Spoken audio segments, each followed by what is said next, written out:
Hi, welcome to love talkies. Preminchukundam Raa episode number 66. Arnav నన్ను ఓ favour చేస్తావా అని అడగడంతో ఏంటది అని అడిగాను.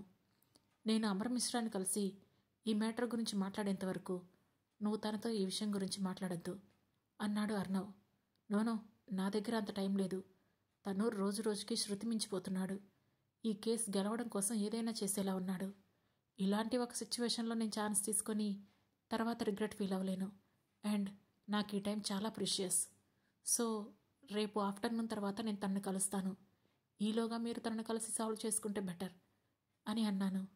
Okay, let's do one thing. First మీరే తనతో మాట్లాడండి. వాళ్ళ మధ్య రిలేషన్ అంటే ఒక క్లారిటీకి వచ్చి నాకు చెప్పండి. నేను ఫర్దర్గా ప్రొసీడ్ అవుతాను. అండ్ వన్ మోర్ థింగ్, ఇవేవి మీ ఆఫీస్ వరకు రాకుండా ఈ 2 రోజులు నేను ఆపగలను. You don't worry about that అన్నాడు Arnav. Thank you so much నా మాట నమ్మినందుకు. I will definitely try my best. అసలు వాళ్ళకి పరిచయం ఎలా, వాళ్ళ క్లోజ్నెస్ ఏంటి అన్నీ తెలుసుకోవడానికి ప్రయత్నిస్తాను అని చెప్పాను. Thank you Srinidhi, it's nice meeting and knowing you అని సైడ్ హగ్ ఇచ్చి I will take a leave there అన్నాడు అర్ణవ్. యా అని తనతో పాటు కింద వరకు వచ్చి స్వీట్ బాక్స్ ఇచ్చాను. ఏంటన్నట్లు చూశాడు నా వైపు. ఫ్యామిలీకి ఇవ్వండి అని చెప్పి అమ్మ వాళ్ళ రూమ్ డోర్ కొట్టేసరికి నేహను తీసుకొని బయటికి వచ్చింది అమ్మ. అమ్మ, తను అర్ణవ్, ఆయన ఫ్రెండ్ అని అమ్మకు తనను పరిచయం చేసి నేహ నా కూతురు అని తనతో చెప్పాను. షీ సో క్యూట్ అని నేహ బుగ్గలు లాగి వదిలాడు. వెంటనే ఉక్రోషంగా ముఖం తిప్పేసింది నేహ. దానికి నచ్చదు అని నవ్వుతూ చెప్పాను. వెళ్ళొస్తానంటీ అని అమ్మతో చెప్పాడు అర్ణవ్. నాకంటే ఎక్కువ మొహమాటం మా అమ్మకి. సరే అన్నట్లు తలుపి సైలెంట్గా నుంచుంది. తనకి సెండ్ ఆఫ్ ఇచ్చేసి వచ్చేసరికి, మ్యామ్, సుకృతి మేడం జోసెఫ్ సార్ని కలవడానికి ఈరోజు జైలుకి వెళ్ళారు అని చెప్పాడు అశ్విన్. ఓకే అశ్విన్, అండ్ మన కంపెనీ లీగల్ అడ్వైజర్ ఇప్పుడు ఫ్రీగా ఉంటారా? టైం 10 అవుతోంది అని డౌట్ఫుల్గానే అడిగాను. యాక్చువల్లీ అతను ఇంకా ఆఫీస్లోనే ఉన్నారు మేడం అని చెప్పాడు అశ్విన్. ఆఫీస్లోనే ఉన్నారా? ఎందుకు అని ఆశ్చర్యంగా అడిగాను నేను. మైకేల్ సార్ తనకి ఏదో పని చెప్పారట, సో ఆ పనిలో బిజీగా ఉన్నారు అని చెప్పాడు అశ్విన్. ఓకే, మనం ఇప్పుడు ఆఫీస్కి స్టార్ట్ అవ్వచ్చా? మీరు రెస్ట్ తీసుకుంటారంటే నేను ఒక్కరితోనే వెళ్తాను, నో ప్రాబ్లం అని చెప్పాను. లేదు మేడం, మన ఆఫీస్కి వెళ్దాం, నేను కార్ తీస్తాను అని చెప్పాడు అశ్విన్. సరేనని తలూపి లోపలికి వెళ్ళి నా ల్యాప్టాప్ బుక్స్ తీస్తుంటే, ఈ టైంలో ఏం పని అంది అమ్మ. ఏం లేదమ్మా, చిన్న పని, 1 గంటలో వచ్చేస్తాను అని కిందకి దిగుతూ చెప్పాను. జాగ్రత్త, ఫోన్ని పక్కనే పెట్టుకో, నేను ఫోన్ చేస్తూ ఉంటాను అని చెప్పింది అమ్మ. సరే అమ్మా, నువ్వు నేహ జాగ్రత్త అని వెళ్ళి కారులో కూర్చున్నాను. అశ్విన్ కార్ స్టార్ట్ చేయడంతో, ఐఎమ్ సారీ, బాగా డిస్టర్బ్ చేస్తున్నాను కదా మిమ్మల్ని. వన్స్ ఈ పని అయిపోతే మనం ఫ్రీ అయిపోతాం కదా, వెంటనే మీరు ఎక్కడికైనా ట్రిప్ వెళ్ళరండి, నేను టికెట్స్ బుక్ చేస్తాను అని అశ్విన్తో చెప్పాను. ష్యూర్గా, ఆల్రెడీ మాస్టర్ ప్లాన్ చేశారు, ఈ న్యూ ఇయర్ మేమందరం వియత్నాంలో ఉండేలా అని కార్ స్టార్ట్ చేస్తూ చెప్పాడు అశ్విన్. ఆ ఛాన్స్ కూడా మాకెవరన్నమాట అయితే అని నవ్వి విండో నుండి బయటకు చూస్తూ కూర్చున్నాను. అప్పుడే చిన్న చిన్న తుంపర్లు మొదలయ్యాయి. దాంతో మైకేల్ జ్ఞాపకాలు నన్ను ఇంకాస్త చుట్టుముట్టి కళ్ళలో నీళ్లు తిప్పేశాయి. క్షణానికి 100 సార్లు తలుచుకుంటున్నాను నిన్ను. మరి నువ్వు కనీసం ఒక్కసారైనా నా గురించి ఆలోచిస్తున్నావా మైకేల్ అని తనకు వినిపించదని తెలిసినా కూడా నాకు అడగాలనిపించింది. ఆన్సర్ అతనికి బదులుగా ఆకాశం ఇస్తున్నట్లు ఆ వర్షాన్ని జోరు పెంచేసింది. ఇంతలో అశ్విన్, అర్ణవ్ ఠాకూర్తో సెక్యూరిటీ ఇష్యూస్ ఏం లేవు కదా మేడం అని కొంచెం మొహమాటంగా అడిగాడు. తనేం అడగాలనుకుంటున్నాడో నాకు అర్థమైంది. లేవు, మనమే తనని చాలా విలన్లా ఊహిస్తున్నామేమో అశ్విన్. మన ఇంటి ఆడపిల్లకి అలాంటి చావు వస్తే మనమైనా అలానే రియాక్ట్ అవుతామేమో కదా అని అన్నాను. కానీ మాస్టర్ అలా రియాక్ట్ అవ్వలేదు కదా మేడం. బెంగళూరులో మీరుండేటప్పుడు అన్నిసార్లు అటాక్ చేసిన మనిషి ఇప్పుడు మీతో ఎంత నార్మల్గా మాట్లాడుతుంటే నాకేం అర్థం కావడం లేదు. తను ఫేక్ చేస్తున్నాడు అనిపిస్తుంది. ఎందుకైనా మంచిది మనం మన సెక్యూరిటీ అలర్ట్లో ఉందామనేది నా అభిప్రాయం మేడం అని చెప్పాడు అశ్విన్. వాట్, బెంగళూరులో మా మీద అటాక్ జరగడం ఏంటి? ఒక్కసారి కూడా నేను అలాంటి ఇన్సిడెంట్స్ ఏం ఫేస్ చేయలేదే అని అడిగాను. మీ వరకు రాకుండా మాస్టర్ మధ్యలోనే ఆపేశారు. బట్ చాలా అటాక్స్ మీ మీద ప్లాన్ చేశారు వాళ్ళు అని చెప్పాడు అశ్విన్. నా మీద అటాక్ చేసింది ఎవరు? అయినా మైకేల్ని వదిలేసి నా వరకు ఎందుకు వచ్చారు? అర్థం కాకనట్లుగా అడిగాను. మాస్టర్ని వాళ్ళు ఏం చేయలేరని తెలిసినప్పుడు ఆబ్వియస్గా ఆయన వీక్నెస్ మీద దెబ్బ కొట్టడానికే కదా మేడం వాళ్ళు ప్రయత్నిస్తారు అని చెప్పాడు అశ్విన్. బట్ ఆ టైంలో మేము విడిపోయి ఉన్నాం కదా అని అడిగాను. నీళ్లలో ఉన్నంతవరకే కదా మొసలి బలం అన్నాడు అశ్విన్. అది సరే, అయినా నా మీద అటాక్ ఎప్పుడు జరుగుతుంది, ఎలా జరుగుతుంది అని మీకెలా తెలుస్తుంది అని అనుమానంగా అడిగాను. అర్థం లేని ప్రశ్నల వల్ల ఆలోచన లేని అనుమానాలన్నీ వస్తున్నాయి నాకు. మీరు బెంగళూరులో సెటిల్ అయిన 3 డేస్కే మీ వెనక అపార్ట్మెంట్లోని పెంట్ హౌస్లో మాస్టర్ ఉండడం మొదలుపెట్టారు మేడం అని చల్లగా చెప్పాడు అశ్విన్. వాట్? ఒకే దగ్గర ఉంటూ 4 ఏళ్ళు మేమిద్దరం ఎదుట పడకుండా మేనేజ్ చేశారా? ఎలా అని ఆశ్చర్యంగా అడిగాను. మేనేజ్ అంటూ ఏం లేదు మేడం. మాస్టర్ ఆ రూమ్ దాటి అంత ఈజీగా బయటికి రారని మీకు కూడా తెలుసు కదా. ఇఫ్ ఇన్ కేస్ వచ్చినా మీరు వెళ్ళే రూట్స్ అన్నీ మా మానిటరింగ్లోనే ఉంటాయి కాబట్టి డైరెక్షన్ చేంజ్ చేసేవాళ్ళం అని చాలా సింపుల్గా చెప్పాడు అశ్విన్. బట్ 4 ఏళ్ళు, ఆల్మోస్ట్ 1500 డేస్, ఒక్కసారి కూడా ఎదుటపడలేదా అని ఆశ్చర్యంగా అడిగాను. ఎదుట పడడం అంటే ఒక్కసారి అని చెప్పాడు అశ్విన్. ఒక్కసారి ఎదుటపడ్డారా? ఎప్పుడు అని అడిగాను. అది సమ్ కాలేజ్ ట్రిప్కి మ్యాంగ్లూరు దగ్గర వాటర్ ఫాల్స్కి వెళ్ళి రిటర్న్ అవుతున్నప్పుడు మీ కాలేజ్ బస్కి యాక్సిడెంట్ అయింది కదా మేడం అన్నాడు అశ్విన్. అవును అయ్యింది అన్నాను. అది ప్రీ ప్లాన్డ్గా జరిగిందే, బట్ మాకు ఇన్ఫర్మేషన్ వచ్చేసరికి లేట్ అయిపోయింది. మేము వెళ్ళేలోపు మీ బస్కి యాక్సిడెంట్ అయ్యింది. బట్ గాడ్స్ గ్రేస్ మీకేం కాలేదు. మీరు జస్ట్ అన్కాన్షియస్ అయ్యారు.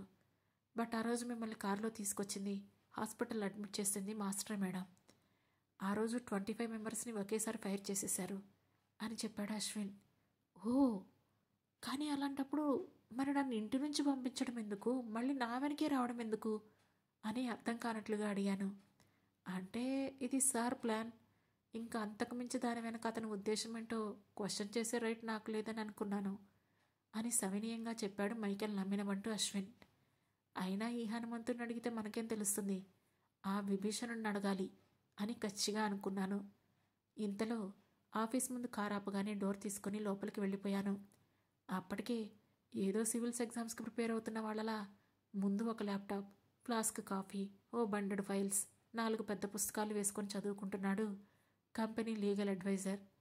నేను లోపలికి వచ్చానని కూడా తెలియనంతగా ఏం చేస్తున్నాడో చూడమని నాలో ఉన్న ఆత్రత తొందరపెట్టినా ప్రజెంట్ మనం ఉన్న హోదా గుర్తొచ్చి శాంతించి డోర్ మీద నాక్ చేశాను. వెంటనే తలపైకెత్తి చూసి, సారీ మేడం, ప్లీజ్ కమ్ అంటూ లేచి నిలబడ్డాడు అతను. సో మీరు దేవేంద్ర అని అన్నాను. హాజీ అన్నాడు అతను. అది మనం మైకేల్స్కి సంబంధించిన ఒక లీగల్ మ్యాటర్ గురించి డిస్కస్ చేసేంత టైం ఇప్పుడు మీ దగ్గర ఉందా అని అడిగాను. Sure, I will just come to your cabin అని ల్యాప్టాప్ క్లోజ్ చేస్తూ చెప్పాడు అతను. థ్యాంక్ యూ అని తనకు చెప్పి నేను వెళ్ళి నా బెడ్రూమ్లో కూర్చున్నాను. వెనకే వచ్చిన అతను, జీ ప్లీజ్ చెప్పండి అని అడిగాడు. అది మీకు ఆల్రెడీ ఇప్పుడు జరుగుతున్న ఇష్యూ ఐడియా ఉంది కదా అని అడిగాను. ఎస్ జీ అన్నాడు అతను. సో ఈ కేసు ఇప్పుడు న్యూయార్క్లో ఉన్న మిస్టర్ అండ్ మిస్సెస్ పీటర్ మీదకి డైవర్ట్ చేయడానికి ఇక్కడ వాళ్ళు ట్రై చేస్తున్నారు. ఇంకా అఫీషియల్గా ఇన్ఫర్మేషన్ ఏం లేదు, జస్ట్ ట్రస్టెడ్ సోర్సెస్ నుంచి ఉన్న ఇన్ఫర్మేషన్ మాత్రమే. సో వాళ్ళ దగ్గర ఒక mentally and physically retarded person ఉన్నారు. వాళ్ళను ఇమీడియట్ హెల్త్ కేర్ కోసం ఇండియా తీసుకొని రావడానికి మన సుప్రీంకోర్టులో ఏదైనా స్పెషల్ సూట్ వేయచ్చా, which can stop the warrant of raw అని అడిగాను. యాక్చువల్లీ ఇదంతా నాకు పూర్తిగా అవగాహన లేదు madam, but I think yes. So నేను ఒకసారి పూర్తిగా చదివి మీకేంటనేది చెప్తాను. And that was a brilliant idea to be appreciated అని అన్నాడు లీగల్ అడ్వైజర్. థ్యాంక్స్. నేను వచ్చేసరికి మీరేదో పనిలో ఉన్నట్లున్నారు. హ్యావ్ ఐ డిస్టర్బ్డ్ యూ అని అడిగాను. నో, అది మిస్టర్ మైకేల్ పీటర్ నాకు ఇచ్చిన ఒక personal project. So I was working on it అని చెప్పాడు అతను. రిగార్డింగ్ అన్నాను. Property distribution and will for the Peters అని చెప్పాడు. పీటర్స్ ఖాందాన్లో ఆస్తి పంపకాలా అని షాక్ అవుతూ, ఆస్తి పంపకాలు ఎవరెవరికి అని అడిగాను. Neha Sharma, Joseph Peter, mister and missus Peter, Srinidhi Michael Peter. లిస్ట్లో ఉన్న పేర్లను చదివాడు. అది క్రోనలాజికల్ ఆర్డరా అని అడిగాను. నాట్ ఎగ్జాక్ట్లీ, ఎందుకంటే అందులో కొన్ని రీసెంట్ స్టార్టప్స్ కూడా ఉన్నాయి. So I can't define them ma'am అని చెప్పాడు లీగల్ అడ్వైజర్. ఇది కంప్లీట్ చేయమని మీకు ఎప్పుడు చెప్పారు అని అడిగాను. మేబీ 2 weeks బ్యాక్ అని కాస్త భయంగా చెప్పాడు లీగల్ అడ్వైజర్. ఎప్పటిలోగా ఇమ్మన్నారు అని అన్నాను. ఇంకా ఏం చెప్పలేదు మ్యామ్, కంప్లీట్ చేసి ఉంచమని చెప్పారు అన్నాడు అతను. ఆ మాటతో రిలాక్స్ అవుతూ, ఆ వర్క్ కూడా మీరు స్టార్ట్ చేయొద్దు అని చెప్పాను. జీ, అది మైకేల్ సార్ అంటూ ఆగాడు legal advisor. What Michael sir అని అన్నాను. సార్కి తెలిస్తే అని మళ్ళీ ఆగాడు అతను. తెలిస్తే అన్నాను. ఏమైనా ప్రాబ్లం అవుతుందేమోనని అంటూ నసిగాడు అతను. తనతో నేను మాట్లాడతాను, నాకు తెలియకుండా ఈ పని మీద మీరు వర్క్ చేయొద్దు, ఇది వార్నింగ్ అనుకున్నా రిక్వెస్ట్ అనుకున్నా పర్వాలేదు అని తనకి చెప్పి, నేను చెప్పిన పని మోస్ట్ అర్జెంట్, అది ఫస్ట్ నాకు కంప్లీట్ చేసి పెట్టండి, దానికి వీలైనంత త్వరగా మనం పిటిషన్ వేయాలి అని చెప్పాను. ఓకే మ్యామ్ అన్నాడు అతను. అండ్ మోర్ ఓవర్, మీరు ఇలా night time extra hours work చేయడం ఇదంతా మానేయండి. అందరికీ ఫ్యామిలీ స్పేస్ అనేది చాలా ఇంపార్టెంట్, చాలా అర్జెంట్ అయితే తప్ప ఇంకెప్పుడు ఇలా చేయొద్దు అని చెప్పాను. థ్యాంక్ యూ జీ అని నాకు చెప్పి వెళ్ళిపోయాడు అతను. ఆల్మోస్ట్ సగానికి పైగా ఆఫీస్ ఖాళీగా ఉంది. షిఫ్ట్ వర్కర్స్ మాత్రమే ఉన్నారు. వాళ్ళ పని వాళ్ళు చేసుకుంటున్నారు. అశ్విన్ నేను మీటింగ్ రూమ్లో కూర్చొని ఉన్నాము. మీరు షూర్గా చెప్పగలరా ఆ రోజు నాపై అటాక్ చేసిన వాళ్ళు ఆర్నవ్ మనుషులే అని మళ్ళీ అశ్విన్ని అడిగాను. ఇట్స్ ఆబ్వియస్ మ్యామ్, మన సెక్యూరిటీ అంతా ఢిల్లీ వాళ్ళు ఉంటారు. అదే ఠాకూర్స్ అయితే పంజాబ్ నుండి ఉంటారు, ఈజీగా కనిపెట్టేయచ్చు అని చెప్పాడు అశ్విన్. అంటే ఇప్పుడు నేను శాలరీ ఇస్తానంటే ఆ పంజాబ్ వాళ్ళు నాకు వర్క్ చేయరా? మనం అలా ఎలా చెప్పేస్తాం? That is not a logical అని అన్నాను నేను. చెయ్యరు మ్యామ్, అవన్నీ ఫిక్స్డ్ ఉంటాయి. ఒకవేళ రెబల్స్ అయితే మళ్ళీ బిడ్డింగ్కి వెళ్తారు, కానీ వేరొకరి ట్రూప్లో జాయిన్ అవ్వరు అని ఖరాఖండిగా చెప్పేశాడు అశ్విన్. ఆ మాటతో ఒక క్షణం ఆలోచిస్తూ, బట్ అర్ణవ కళ్ళల్లో మా మీద రియల్ ఎఫెక్షన్ చూశాను, అది అబద్ధమని నేనెలా అనుకుంటాను అని అనుకున్నాను. కానీ ఇంతలోనే ఇదే నేను అమర్ మిశ్రా దగ్గర కూడా చూశాను, కానీ అతను కూడా నటించాడు కదా అని నా మనసు మొట్టికాయ వేసింది. దాంతో సంథింగ్ ఏదో కాన్స్పిరసీ ఉందక్కడ అని అనుకుంటూ, సరే రేపు అమర్ మిశ్రా అపాయింట్మెంట్ దొరికిందా అని అశ్విన్ని అడిగాను. లేదు మ్యామ్, తను మనతో మాట్లాడాలని అనుకోవడం లేదట, ఏదైనా కేసు ద్వారానే చూసుకుంటానని అంటున్నాడు అని చెప్పాడు అశ్విన్. ఓ, ఎవరి ద్వారా అడిగిస్తే అపాయింట్మెంట్ వస్తుందో నాకు బాగా తెలుసు అమర్ అని కచ్చిగా అనుకొని అర్ణవ్కి మెసేజ్ చేశాను. 5 minutesలో పోస్ట్ లంచ్ టుమారో అని రిప్లై వచ్చింది. థ్యాంక్ యూ సో మచ్ అని తనకి మెసేజ్ చేసి లిస్ట్లో మార్క్ చేసున్న 2 పేర్లను కొట్టిపడేసి, ఈ 2 కాకుండా ఆ పెద్ద తలక ఎవరా అని ఆలోచిస్తున్నాను. ఎంత ఆలోచించినా వృధా ప్రయాసే. ఇంకా అప్పటికి అమ్మ నుండి 10వ సారి ఫోన్ కాల్ వస్తూ ఉండడంతో ఇంటికి బయలుదేరాను. వెళ్ళేసరికి నేహ అమ్మ ఒక రూమ్లో ఉన్నారు. కానీ ఒక్కరితోనే మా రూమ్లో పడుకోవాలంటే నాకేదో తెలియని సఫకేషన్లా ఉంది. ఊపిరాడని ఫీలింగ్ వస్తోంది. మైకేల్కి దగ్గరైన ప్రతిసారి దూరంగా నన్ను విసిరేసి వెళ్ళిపోవడం అలవాటైపోయింది తనకి అని బాల్కనీలోనే కూర్చొని విసవిసలాడుతున్నాను. ఇదే గది, ఇదే కుర్చీలు, ఇదే ఆకాశం, కానీ ఎన్నో జ్ఞాపకాలు. ఒకరోజు తన మీద కోపం, ఒకరోజు ప్రేమ, ఒకరోజు అలక, ఒకరోజు పుచ్చకింపు, అన్నీ ఇదే చందమామ కింద కదా అనుకున్నాను.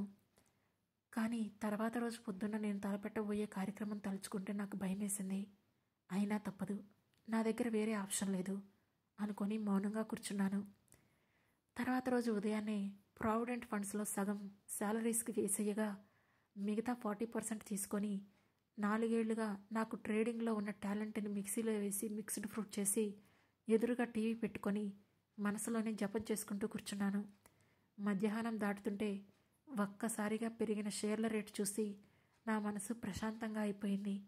నేను నమ్ముకున్న దేవుడు నా వైపు కరుణించాడంటే నా వైపు నిజమున్నట్లే కదా అని 1,00,000 సార్లు థ్యాంక్స్ చెప్పుకొని ఆ దేవుడికి పైకి లేచి వెళ్ళి రూమ్ డోర్ తీశాను.